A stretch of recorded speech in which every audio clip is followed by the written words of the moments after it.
Hey everyone, my name's Josh. I work at Google on the TensorFlow team. We have a very, very short time slot and also a small room. If you have any questions, just interrupt me anytime.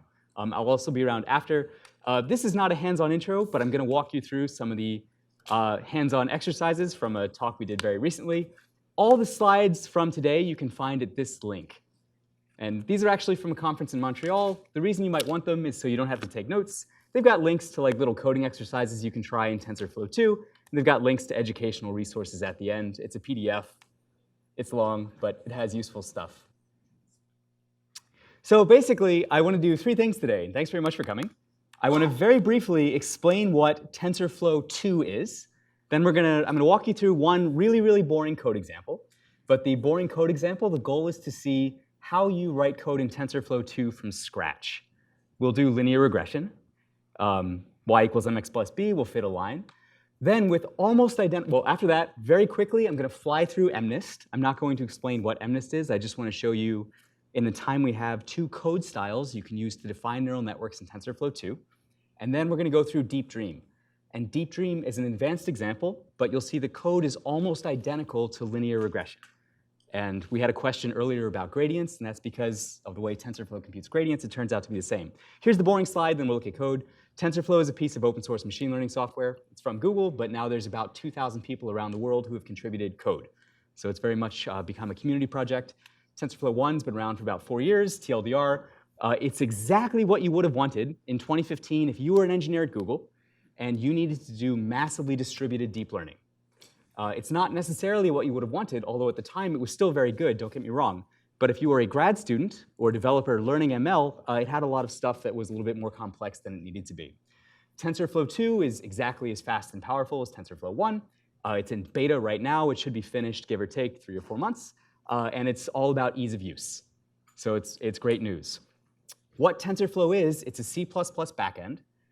We almost always write our code in Python, but we want it to be executed in C++ because it's faster, basically.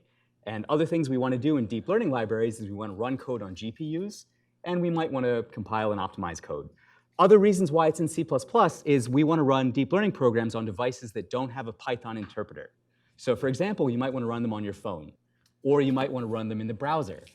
And one of the beautiful things about TensorFlow recently is you can write code in Python, and you can run it in a web browser using something called TensorFlow.js. And so I'm off my phone here, so my internet's a little bit slow. But what we're looking at, if I cannot unplug this, so this is a model called PoseNet. It's running live in the browser, real time. Nothing's being sent to the cloud. So this is totally private. It's not meant for this many people. But the reason I'm showing you this is there's 2 reasons I'm talking briefly about JavaScript. A, if you're a JavaScript developer, you no longer need to learn Python to do ML. You can go for TensorFlow.js, and you can train models from scratch in the browser using a very similar API to what we do in Python. Or if you're a Python developer, you can save your models you've developed in Python and convert them to run in the browser. And that's an extremely valuable skill to pick up. I am not a JavaScript developer. I can barely write a for loop. But with Stack Overflow in the docs, I can get a model to run in the browser. And this is a big deal, because you can do interactive ML. All right, so we're going to look at some code, and very briefly. All right, so let me show you linear regression, and then I'll briefly explain what deep learning is. Then we'll do some cool stuff. So linear regression, we don't need any deep learning for this. The link is in the slides, but the code I'm going to walk you through is bit.ly/tf-ws1. And this is a minimal example of linear regression in TensorFlow 2.0. So you can see the mechanics. So what we're doing in linear regression, I want to show you the completed notebook, is we're going to make just some random data. So it's a data on some scatter plot, and we're going to try and find the best fit line. And to do that, we're going to use the equation y equals mx plus b. And in machine learning or deep learning, normally what we do is we fiddle with variables or parameters. The 2 parameters we can fiddle with are m for the slope and b for the intercept. And when you're training neural networks, you'll have many more parameters, but we fiddle with them in exactly the same way. What we do is we start with random guesses for m and b. Right? So we're just going to guess out of a hat. And in this notebook, for some reason, I guessed 0, which is a horrible guess. When we guess m and b, our line we know is going to stink. It's not likely to fit the data well. So what we do is we need a way to improve our line. The way we do that in deep learning, we need a loss function. Our loss function is going to be the squared error. So let me just show you briefly what this code looks like. TensorFlow 2 is in beta. The beta just came out, so I would actually update this as beta. And for people that haven't seen it, this is called Collaboratory. It's collab.research.google.com. It's a free Jupyter Notebook environment, runs in the cloud, comes with a free GPU, which is now super fast. It's like it's a T4 NVIDIA, but that's roughly equivalent to a 2080, except it's more power efficient. So this is one of the fastest GPUs you can buy. You get it for free.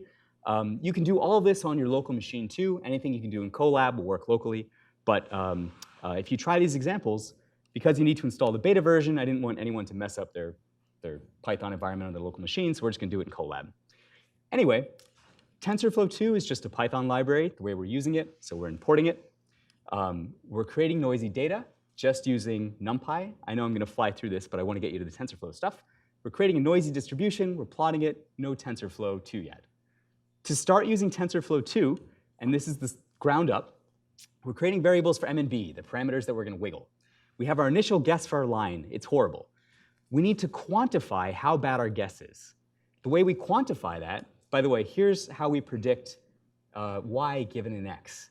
And in TensorFlow 2, this is just regular Python. It's exactly what you would expect if you've seen TensorFlow for the first time. If you've seen TensorFlow 1, it would look very different than this. And I'll explain why later. But TensorFlow 2 is imperative by default or eager by default. If that doesn't mean anything to you, great. It works just like Python. Another thing to know about TensorFlow 2 is it works a lot like NumPy. So here's our loss function for squared error. We take the y we predicted, we literally measure the distance from the y we wanted to predict, we square it up, and we sum that over all our training data. So the loss is just a single number that represents our error. And now, here's the intuition for how we train deep neural networks and how we train linear regression. So the notebook that I gave you will produce this graph. And the code to produce this graph sucks, because I'm not like the world's best matplotlib developer. But all the TensorFlow code is correct. And what we're looking at here, this is our friend gradient descent. And what we're doing is we're plotting loss as a function of m and b, our slope and our intercept. And here in this run, this was our initial guess for the slope and the intercept. And it wasn't very good. So how do we improve it? We improve it iteratively. If you've taken a calculus class and you remember it, then you know the concept of the gradient. And the gradient is a vector that points uphill. The negative gradient will point downhill in this loss landscape. If you forget your calculus or you've never taken it, TensorFlow can do it for you, which is good. I'll show you that in a sec. But the intuition is you don't need calculus to solve this problem. You can do it intuitively. We have m and b.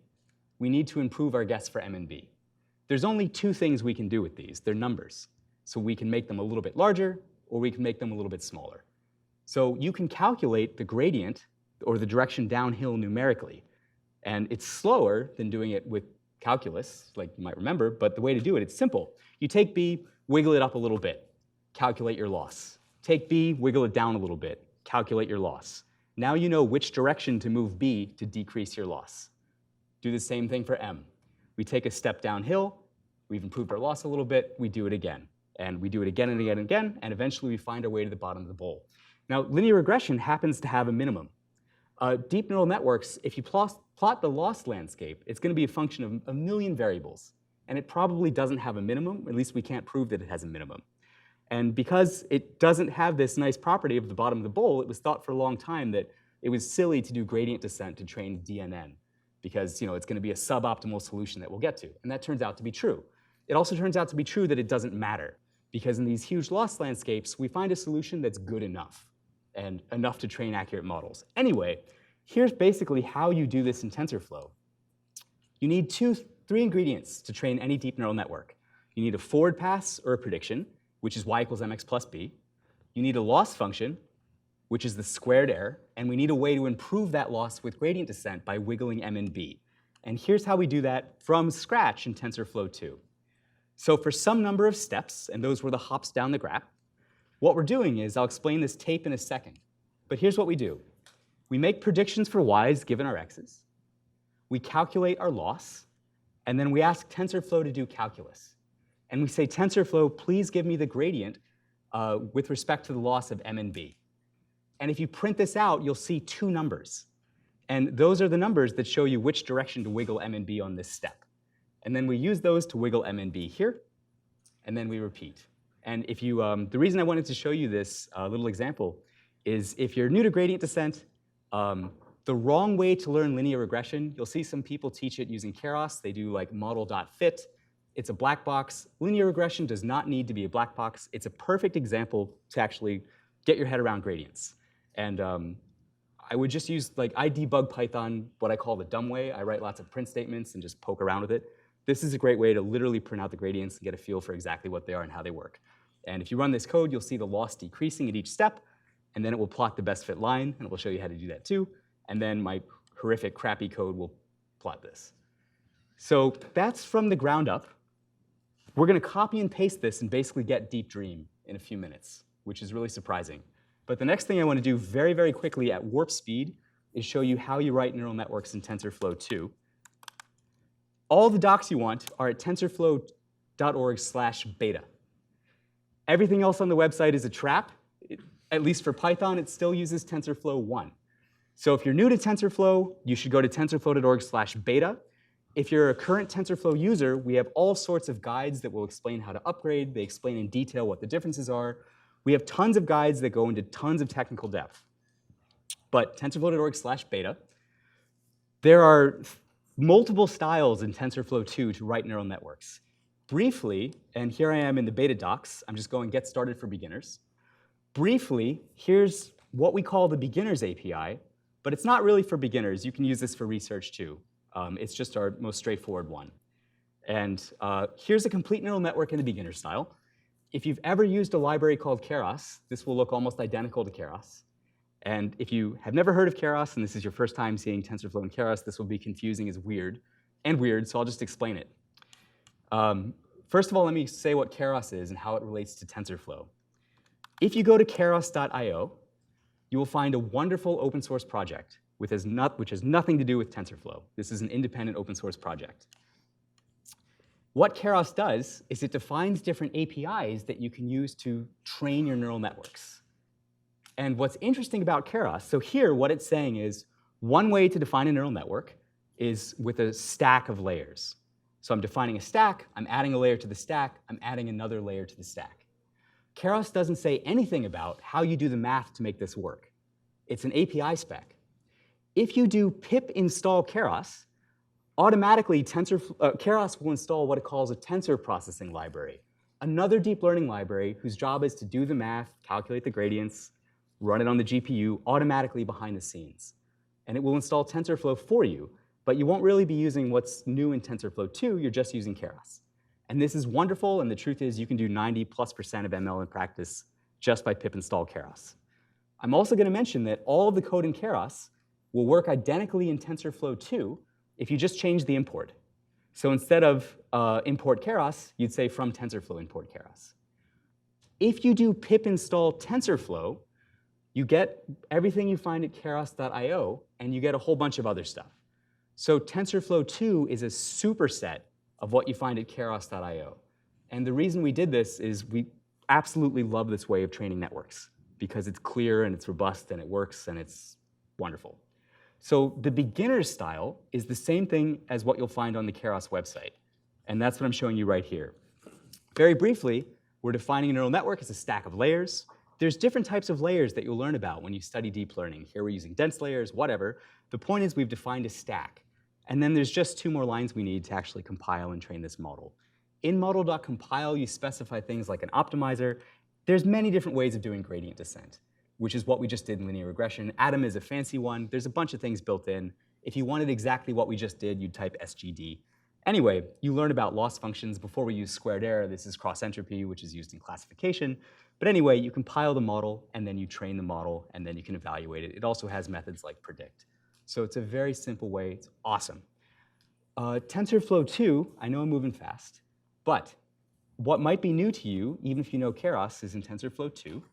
On tensorflow.org/beta, if you go to Get Started for Experts, you'll see a very different way of defining a neural network. This is called model subclassing. And this has existed since also 2015 in a library called Chainer. It's also very similar to what PyTorch does. It's great.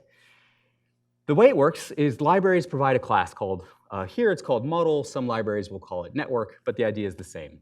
The way you define a neural network is like object-oriented Python development. So you subclass, it feels like Java. You subclass the class divided by the model. You extend it. In the constructor, you define your layers. And in the call method, which is sometimes called forward, you define the predict method, what happens when someone calls this class. What's great about this is arbitrary Python code. So if you want to extend the call method to pass a parameter, maybe training or whatever, you can do that. This is great for learning the nuts and bolts of deep learning. Like if you're curious, exactly how does my data look after it passes through some convolutional layer? You can just insert a print statement and debug the way I like to debug, which is print x. You'll see exactly what the data is. This also makes it ridiculously easy to write custom code if you want to write my favorite loss function or my favorite activation function or layer. You can just write it in regular Python. And there's best practices for that. We have guides in TensorFlow.org/beta to show you the best way to write custom layers, but it's just Python. So also, just so you know, this style of model, the subclass model, can be trained with model.fit.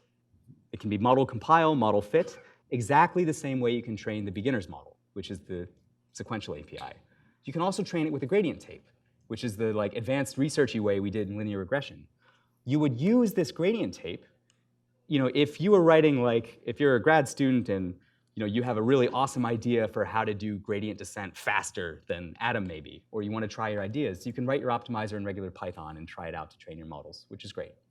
The only thing that's not standard Python-y about TensorFlow 2 is this little line here, TF function. And let me show you what TF function does.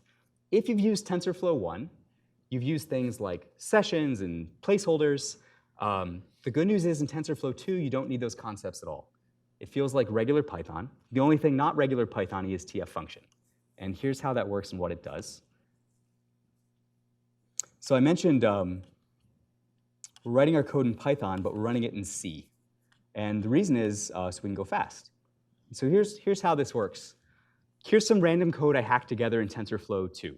And what I've done is I've taken some RNN layer, whatever, and I'm going to make some data and call the RNN layer on the data, and I'm going to benchmark it. And this benchmark says that it takes 3/100ths of a second to run. Great.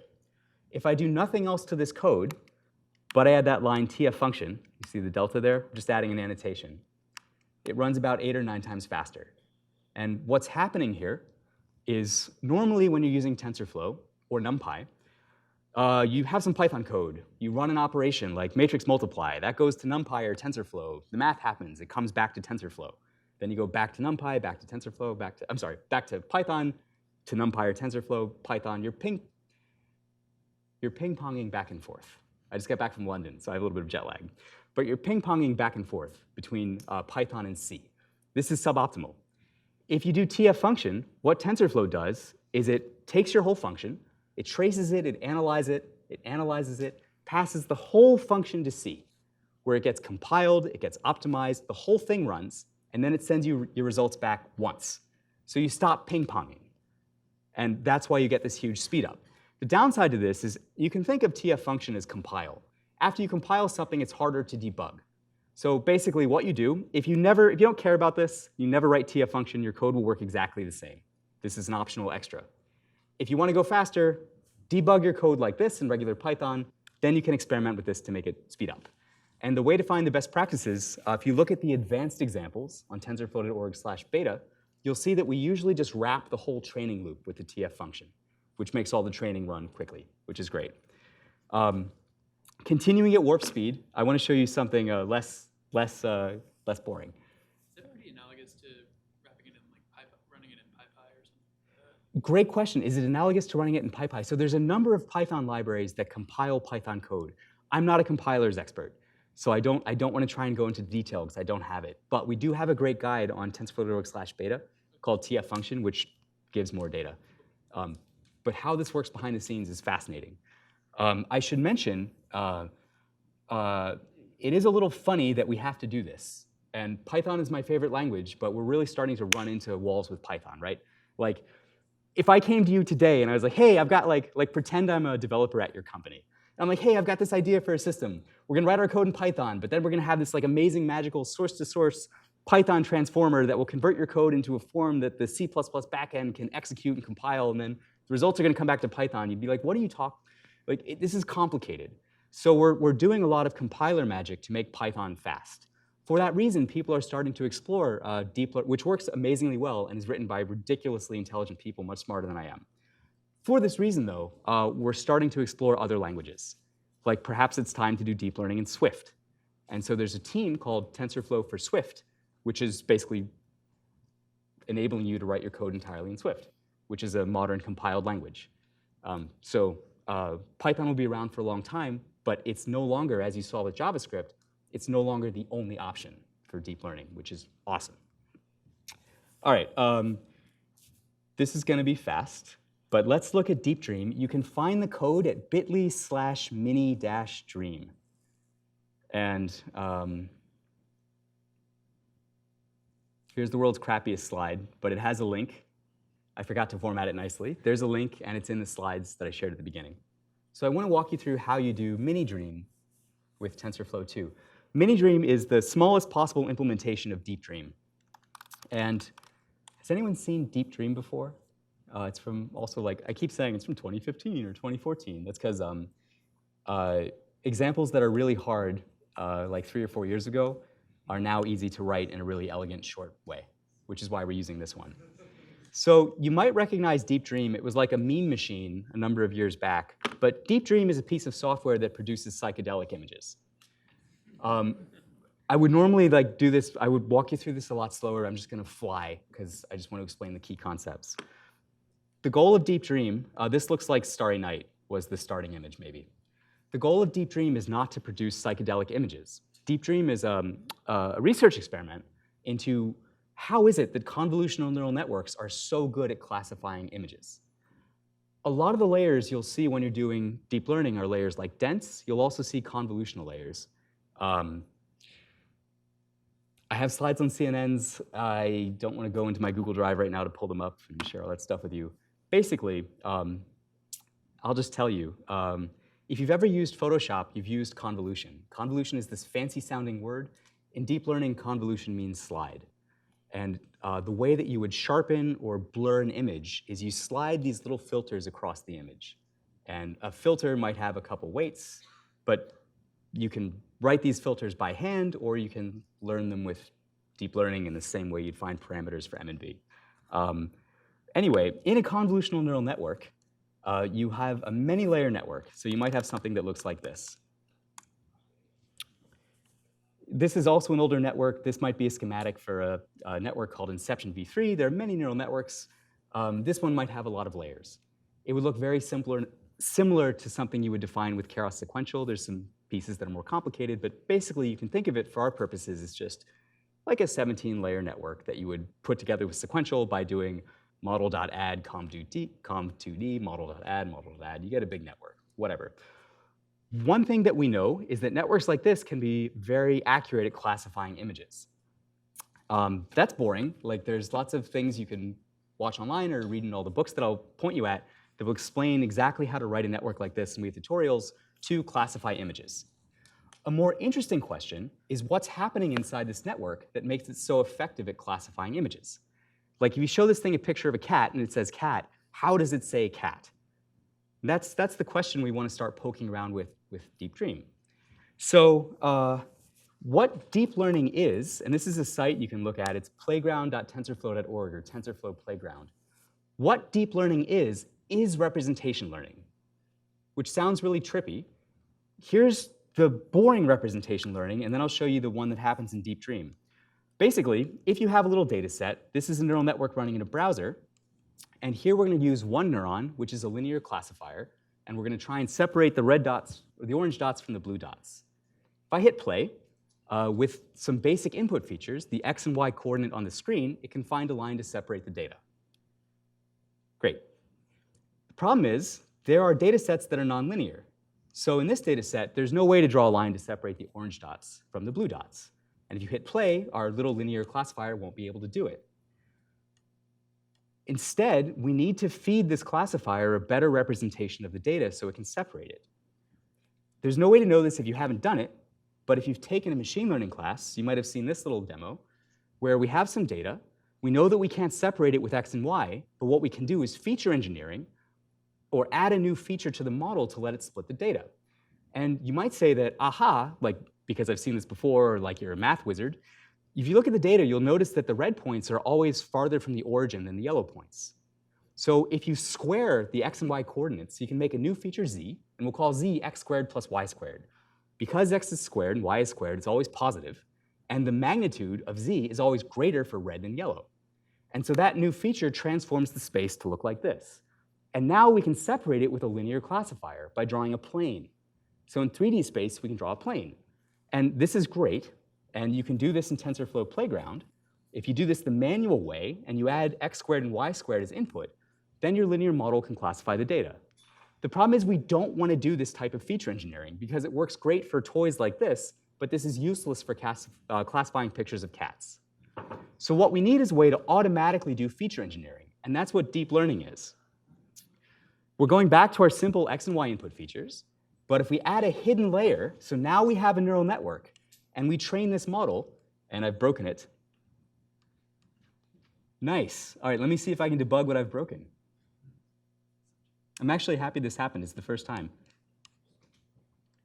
So I'm going to leave that tab open so I can figure out what went wrong. But what we're going to do is we're going to add a hidden layer, nonlinear data set, play, right. OK, so today, cool, something is really funky. We'll make it deeper. Anyway, TLDR, with the simple input features and a hidden layer, we can classify the neural network. We can classify the data. The reason this is important is because the neural network is automatically figuring out that combinations of x and y will give it something that looks like x squared or y squared. And so it's automatically figuring out these good features that we don't want to build ourselves. And the same thing happens in very deep networks. When you're working with a deep neural network, which would look like this, and imagine that we were trying to classify images, the first layer would be raw pixels. So you're feeding raw pixels into the network. The next layer would be detecting combinations of raw pixels. Combinations of pixels will give you things like lines. The layer after that, combinations of lines will give you shapes. Combos of shapes will give you textures, and so on. And in layer 17, you might have a neuron in layer 17 that begins to recognize the things that are semantic, like eyes. And we can prove that this happens using Deep Dream. So if we go to Deep Dream, here's how we go from a picture like this to a picture that looks deep dreamy like this. And the reason it's lower res and crappy is this notebook has the minimum amount of code to make this work. But it proves the concept. And it's almost identical to linear regression. The way this works is we import an image. And all the code above this is I'm a bad Python programmer. It's just how to import an image and normalize it. What we need in Deep Dream is we need a pre-trained image classifier. Here we're using one called Inception v3, which is a fancy one. It's built in.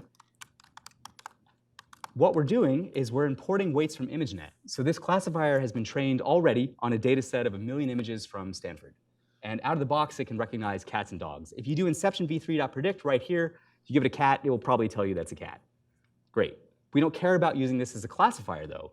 What we want to do is see what's like layer 17 is learned to detect. The way we do this is we're writing a new model. What this code here is saying is it's saying that I don't actually want to know that this thing says cat.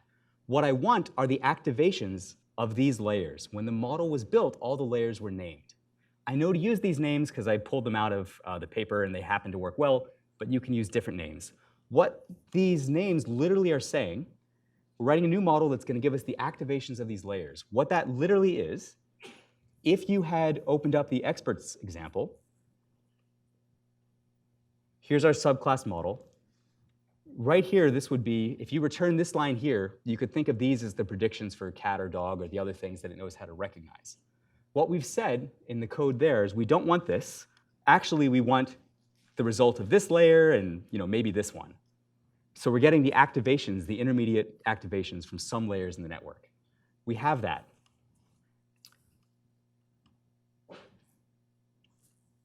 After we have that, I mentioned in linear regression, there's 3 things we need to train a DNN.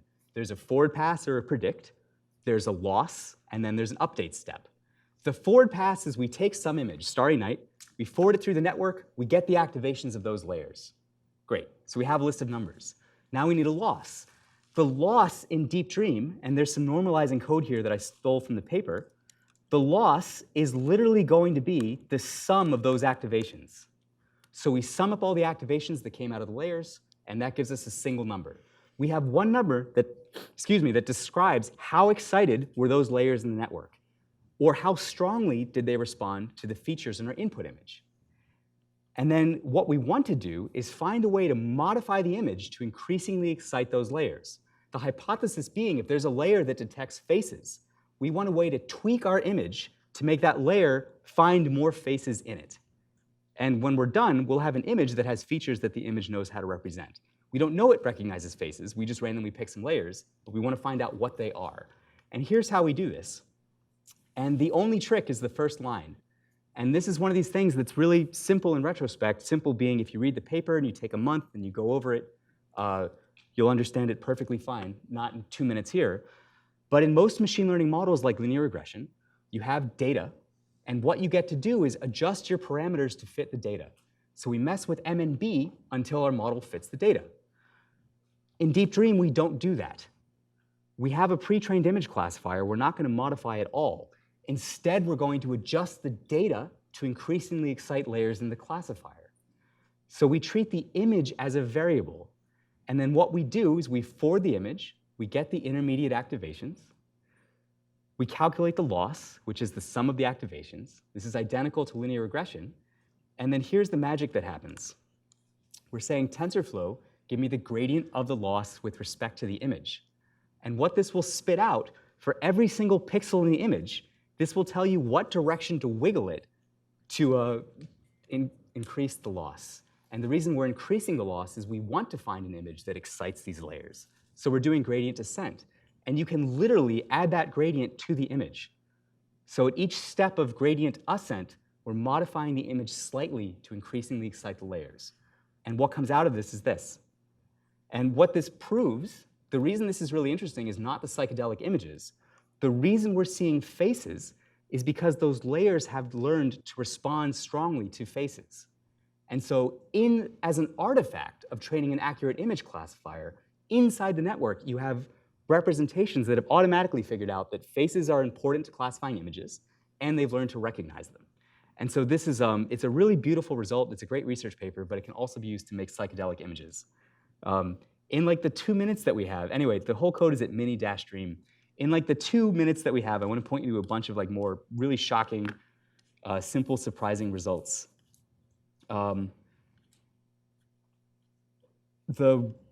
Here's another crappy one, crappy link, because I'm low on time. So just so you know, this is a minimum example of colorizing images. And also, just so you know, this is the wrong way to colorize images. The right way to do it is using something called a GAN. And I'll point you examples to that in a second. What we're doing here, this is a notebook that will take a black and white image, and it will learn to color it in. And it works pretty well. The only thing that I want to point you to here is how short the code is.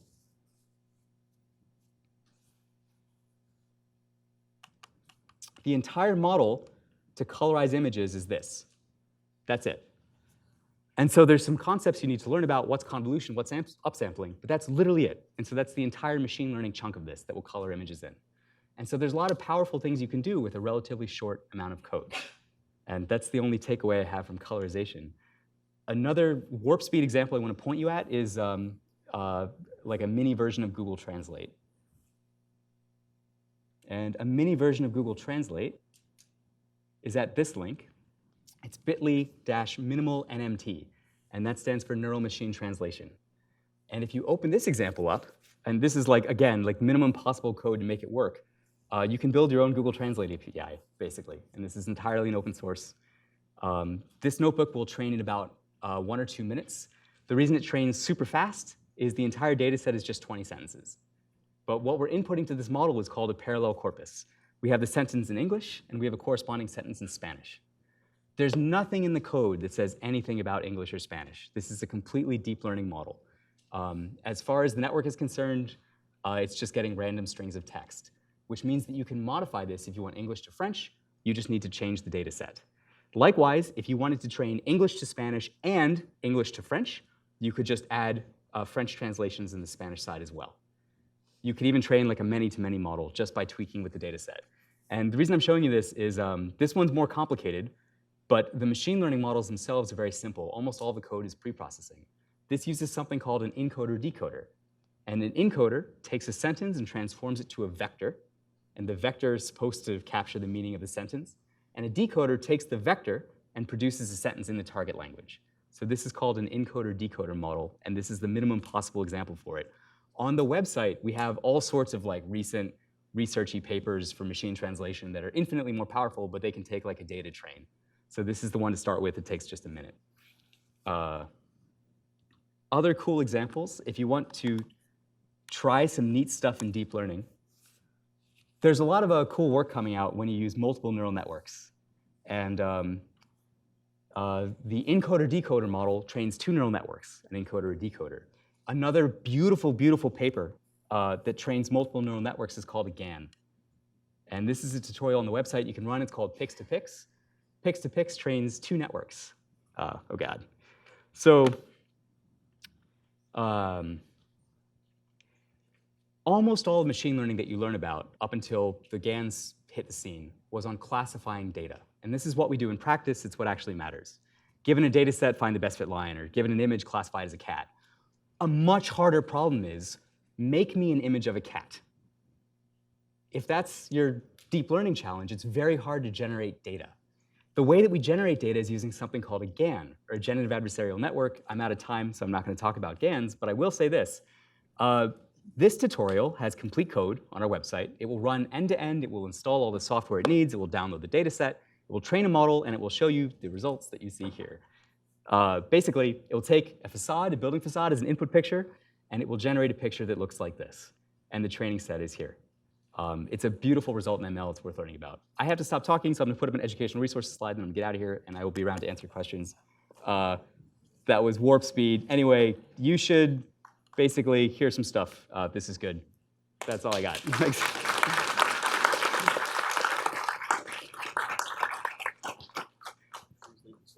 I'll just leave the slide up, and everything's at bit.ly/ICSE3.